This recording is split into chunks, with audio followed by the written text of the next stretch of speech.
Why is shame such a powerful emotion? How does it affect us mentally, physically, emotionally?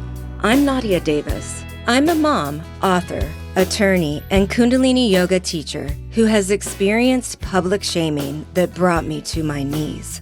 On this podcast, I'm going to tell you how I'm living the work taking shame out of the shadows. I'll give you real-life advice and skills to take away with you throughout your day. You'll hear from powerful guests who have overcome trauma and emerged stronger than ever. You too can ban the shame within and around you. Join me. You are not alone. Welcome to Home is Within You. We have Dr. Stephan Poulter today, and we're going to talk about something that everybody will be able to relate to. Self-acceptance and how it relates to our relationships. Kick it off, Yes. Dr. Poulter. Okay. Most importantly, our intimate relationship, our romantic relationship. Because everyone talks about self-acceptance, but it's vague. We kind of know what it means, but we don't, but we do. So let's talk about how that impacts your romantic relationship, which impacts you. You impact it. It's this interplay. And you and I were And just we're going to talking about define what self-acceptance is, right? and how it works day to Okay. day. More than theory, but how it absolutely works. Okay. How, you know, first of all, everyone has self-acceptance to a degree, to a greater or lesser degree. It's when we don't feel approved of is when problems arise and questions arise. Our partner questions us, or there's an argument, or a misunderstanding, and or the communication is very strained. That's where self-acceptance comes in. To understand your boundaries, where you stop and start with somebody, your values, what you feel and what you believe in. And number three, what's your responsibility? Right. I tell people taking responsibility automatically equates self-acceptance. Right. You Oh my can't do one gosh. without the other. You Right. cannot do one without the other. And I always tell men, in with masculinity, always ask the question, "Where's my responsibility in this?" That's a great question, Well, and in 12-step recovery, right?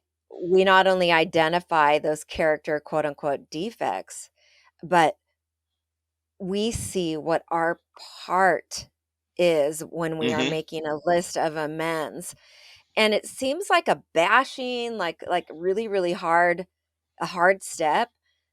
But that part I found so freeing. What was my part? Because then I know I have some control over my life in the future Correct. to work on not repeating those things. And I repeat them, I do too. fear and other things. But yes.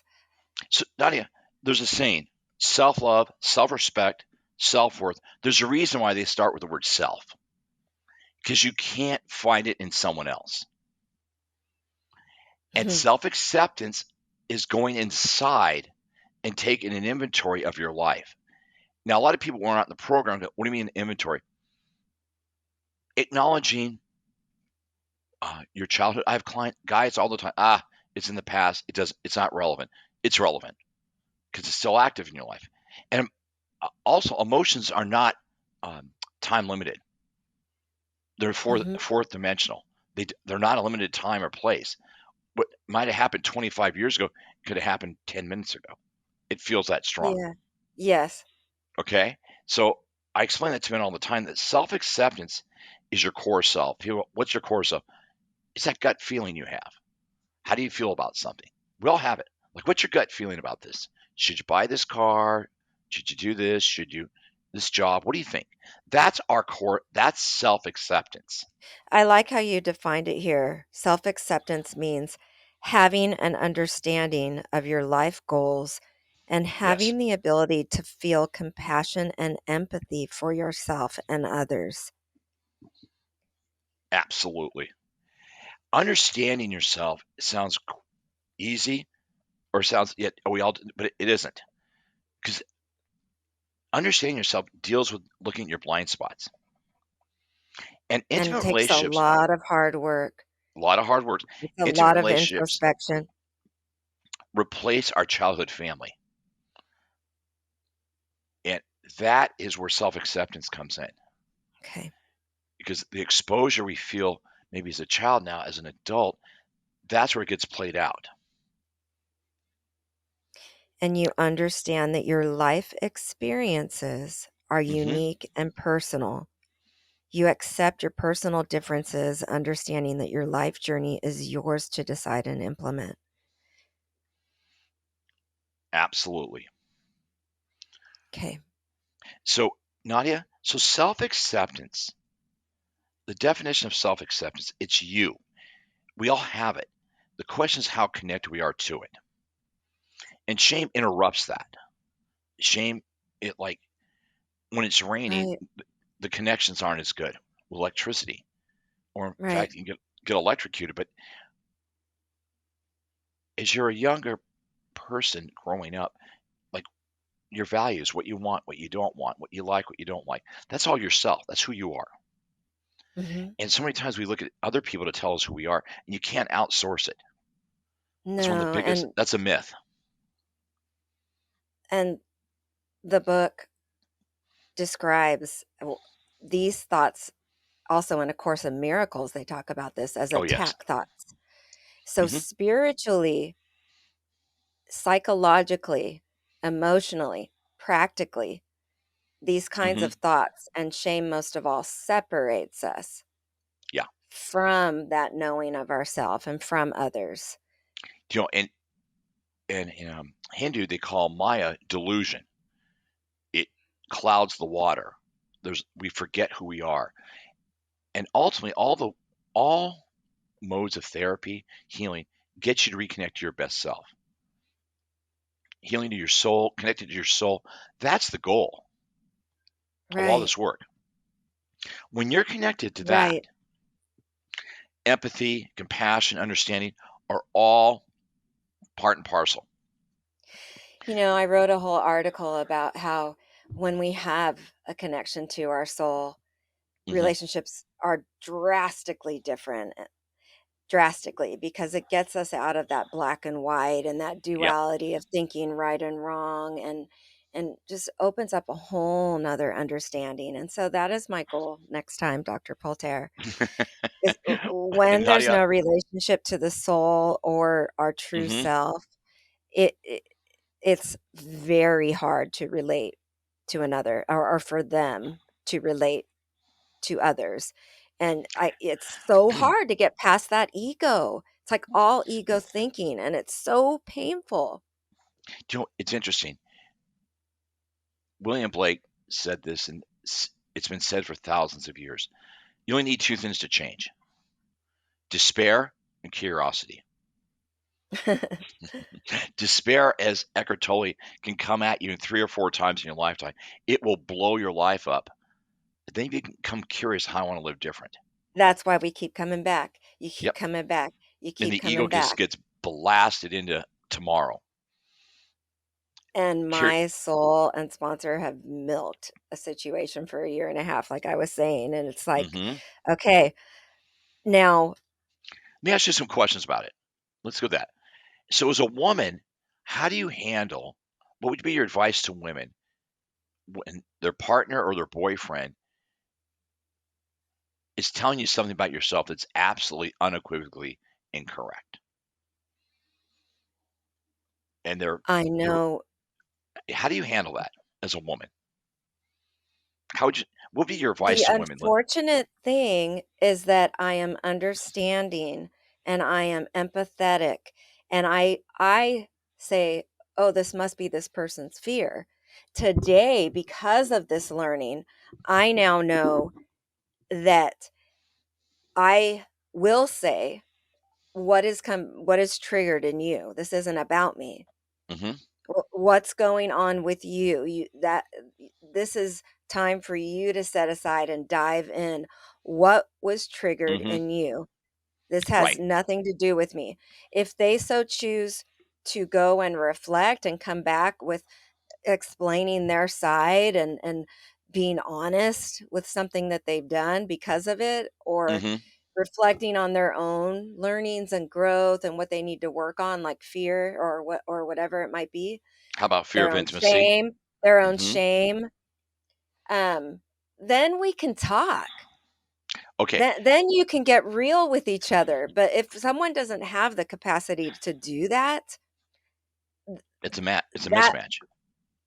absolutely. And So I am responsible. I am responsible for your side for of the court, staying and allowing that. yep. I can't repeat that again. So all relationships are a tennis game. It takes two to play. You own 100 of your 50% of the court. You don't own the other side. They own 100 of their 50. Right, Hitting the ball, you can hit the ball over to them. It's not your responsibility for them to hit it back or to show right. up or participate. Eh, It's Vulnerability is the number one reason women divorce men. Lack of vulnerability. Someone asked me, okay, what's healthy masculinity? It's the ability to be vulnerable. You cannot be vulnerable and be abusive. human connection requires us to be vulnerable. Okay, I agree with that. But I'm talking about in couples. I And really want to bring it back to couples. Okay? couples, yes. Couples, dating, marriage, love. Vulnerability is the ability to take responsibility. It's the strength to say, I'm wrong. I made a mistake. Yeah, I agree with you said about vulnerability is invaluable, but that's why relationships fail. Because people You know, can't be vulnerable because the shame or blocks it. well, I don't know if it's I think it's very complicated. I don't want to It's oversimplify. complicated. You're right. It's complicated. There's a lot of reasons.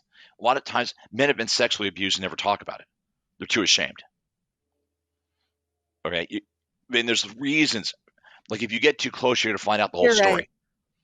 There's a lot of, and I encourage my colleagues not to simplify, because when you're in it, it's very complicated.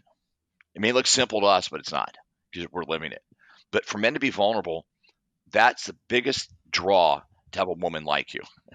I say that. And for It's, women, I would yeah. advise, when a Hmm. man is opening up and sharing these things, which Yes. which which Hmm. I provide a safe, calm, warm place, and I try to Yeah. be as best as empathetic and understanding, and a lot is shared. A lot ends up being shared with me. Hmm. Um, it, Now observe how your partner treats you. Do they treat you differently after opening up and sharing, in a good way or in a negative way? And that, I think, will reveal their own level of self-acceptance of what was shared. And it's not my job to man it's not Mm-mm. our job to manage No. that. But if there is no personal responsibility in the partner, it's not good. It's It's not. interesting. No, And it's a really important sign to get out of, because women tend to try and fix, try and be understanding, and no. it's interesting. Many times they call it the stranger phenomena. You sit on an airplane, you tell someone your life story, and then you get off the plane and never see them again because that's safe. Many times sharing with your partner about childhood learning disabilities or learning challenges or being bullied, maybe a few days after they kind of zip up and go back to normal life, they may be a little distant. That's not because they're rejecting you. It's because Right. they have to get their equilibrium back. It's not because they're pushing you away. They're just trying to like not drown, That's emotionally okay. drowned. That is Yeah. I just okay, wanted to but when clarify there's the two. Yeah. no, Being mean that is is one thing. Yeah. absolutely okay. Yeah. When Like I it's got to, being mean and projections, it's a whole nother. that's another story. Absolutely, Nadia. That your core self, you have one already. The key is being connected to him or her. And being Okay. connected to her is knowing stuff that you have the ability to say no. There's a saying that you don't know how to say no. Until you know how to say no, you can't say yes. You You cannot know say what? yes The if more self-acceptance I got, the more mhm. beautiful the co-parenting relationship with my ex-husband has become. And I saw right here, you say a lasting benefit of Mm-hmm. self acceptance is that it naturally creates emotional clarity, purpose, and the courage and ability to take risks. That's exactly what happened. It was, I was okay with hearing him express how my actions hurt him. Mm-hmm. I was okay with owning up to my part. That was a risk. And Absolutely. that's just the exact opposite example of what I was describing is self-acceptance. Do you know, It flows out in so many different ways. 'cause self-acceptance is your also your roadmap how you live your life. Self-acceptance is everyone says, I want a plan or I don't have a plan for my life. You do. Because how you feel about yourself is how you're going to move through life. You know, and the more aware you are, the more of a plan you have to embrace who you are. Now, how did that feel for you? That feels present tense. It's ongoing. It's not, it's fluid. There's never a destination. It's an ongoing process. Like with my book coming out, my goal is to do workshops, do different things with that gets me grounded, keeps me grounded on what is important, what's valuable, and I how get to, it. yeah. And It's your not accomplishment, values right? and your It's it's your bigger priorities. It keeps you focused on your correct. life The vision. application of your life, I get right, the application of what you're doing, where you're going to go, how you're going to go forward. right, right. And see, the other thing is, you know, your core self is inside of you, and it'll manifest in choices you make about yourself, or the decisions you do, or the people you associate. Those are all manifestations of it. All And is how a you reflection treat of you. others. Yeah. And many times people say, I'm bored. This is a big one. I hear people say, oh, I'm bored. Now, you can be alone. That's true. But being bored is you're disconnected from your inner self. You're disconnected from your core self. That's why you're bored. Because if you're Right. connected to her, you're not going to feel bored. And you're not going to feel rejected Correct. when someone is asking for emotional space. Yeah. That's a big one. Right. And understanding that empathy goes with self-acceptance is you understand they need space. Maybe they need some space to breathe, to recalibrate. Now say more about that relationship. That if there is a lack of self-acceptance, you can't have empathy. I don't want to generalize, No, no, no, no. but how It's a good what's point. the relationship between those two? The lack of understanding empathy is the ability to understand the other person. But Yeah. it's not is that you can emotionally connect with them. And to the degree that you can connect with yourself will be the same degree you connect with your partner. Exactly. They're, one plus one equals two. This isn't this isn't algebra. You know, we're not Okay. square rooting this one. This is for men, empathy, your partner's having say she has a miscarriage. You're both sad, but you empathy is you try to understand, identify with her loss. And that doesn't mean you fix it. But empathy is identifying with it, not fixing it. And I remind guys to ask their partner, do you want me to listen or do you want solutions? Hmm. 99% of the time, they just want listening. And that's great, being understood and heard. And And that's also in the being vulnerable. past, I mean, God, treatment, jail, hospitalizations to get to that self-acceptance in a home within me. In the past, when I Hmm. had none for myself, everything's focused outward. I had no ability to sit and see how actions had affected others. And as my self-acceptance and learning and all of that became part of my life, Hmm. and a home was built more and more within me, it opened up this bridge, like, with others. So then whenever I shared, whenever I owned my part, um and have a living Hmm. amends, it allowed the other person to do their own reflection and provided that safe space. So empathy breeds empathy, is what I'm saying. Eh, Absolutely. Absolutely. Yeah, empathy breeds empathy. That's a great way to say it. Uh, because it also breeds healing and yeah, it opens the other person up to you. yes, It opens them up. yes. And one thing I want That's to go why back to, amends are so important. Yes. so important. One of the things is self-acceptance and separation individuation. Okay. That's where we all have to go through it. Usually starts mid-teens, probably well into our mid to late 20s, where we separate and form our own identity. And to the degree we form our own identity, be to the same degree we can connect with other people. Not getting meshed where they have to finish us versus it's two individuals coming together to create a life together, not two individuals trying to create one. Individuation is that you can tolerate disappointment, you can tolerate criticism, and you have the ability to ask for what you want. Those three keys for individuation. And that is what really fuels a positive relationship, a fulfilling marriage, intimate relationship, whatever it may be, having that dynamic going. Absolutely.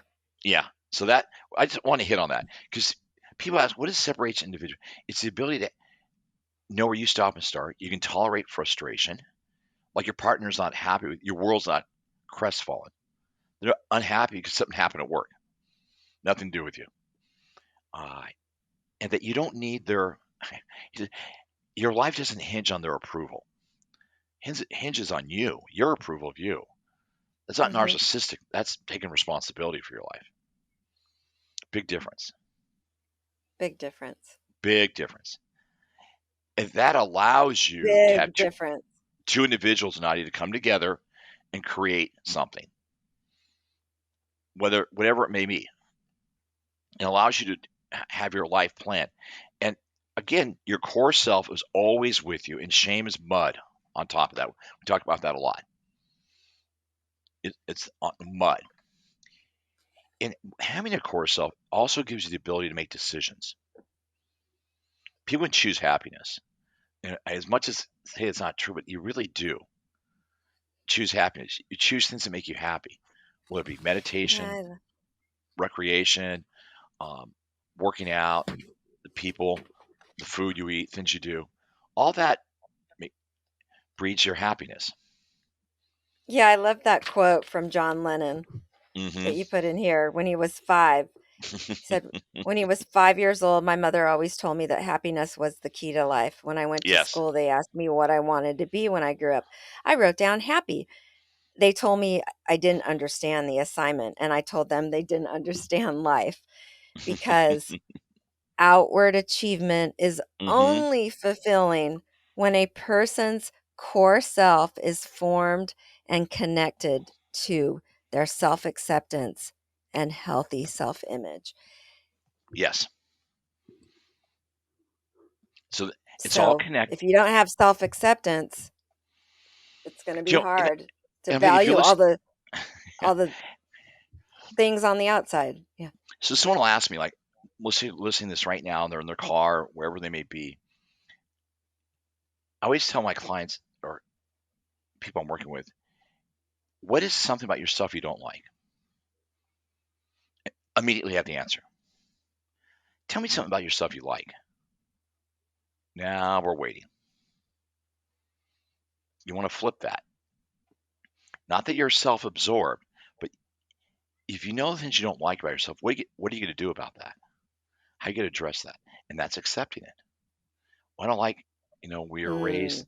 in poverty and I'm embarrassed, you know, the way we grew up and my parents are uneducated, whatnot. Okay. It, no one's judging that other than you. No one's, you're an exceptional person. Your parents did a great job with you. You know, they did a heck of a job with you. But that's Oh my excel. gosh, that's such a good test of self-acceptance. Hmm.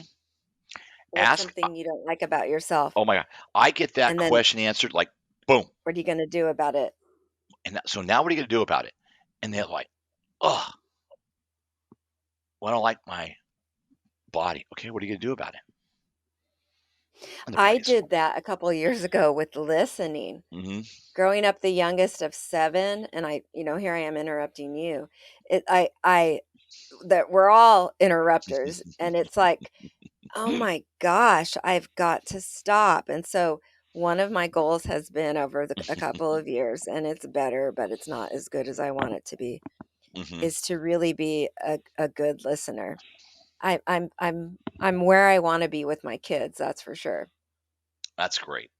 I think for myself is, is to be deal with conflict more. Not that I'm looking for arguments, but challenging situations. We all have them, and sometimes I try to mitigate them more, but really just going straight at it. But we all have our challenges because that goes back to your family of origin. But the thing you don't like about yourself is the doorway to self acceptance. Oh, say That is more. the doorway.